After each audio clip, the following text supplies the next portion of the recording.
ایک دور دراز کے گاؤں میں ایک سیاستدان کی تقریر تھی۔ 300 کلومیٹر ٹوٹی پھوٹی سڑکوں پر سفر کرنے کے بعد جب وہ تقریر کی جگہ پر پہنچے تو دیکھا کہ صرف ایک کسان ان کی تقریر سننے کے لیے بیٹھا ہوا تھا۔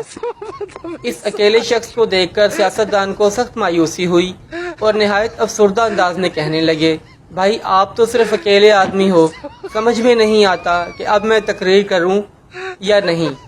کسان بولا، صاحب میرے گھر پر 20 گدھے ہیں، اگر میں ان کو چارہ ڈالنے جاؤں اور دیکھوں کہ وہاں صرف ایک گدھا ہے اور باقی دوڑ گئے ہیں تو کیا میں اس ایک گدھے کو بھی چارہ نہ ڈالوں اور اسے بھی بھوکا مار دوں؟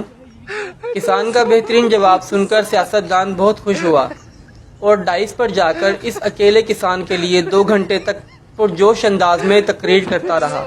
تقریر ختم کرنے کے بعد وہ ڈائس سے اتر کر سیدھا کسان کے پاس آیا اور بولا، تمہاری گدھے والی مثال مجھے بہت پسند آئی، اب تم بتاؤ تمہیں میری تقریر کیسی لگی؟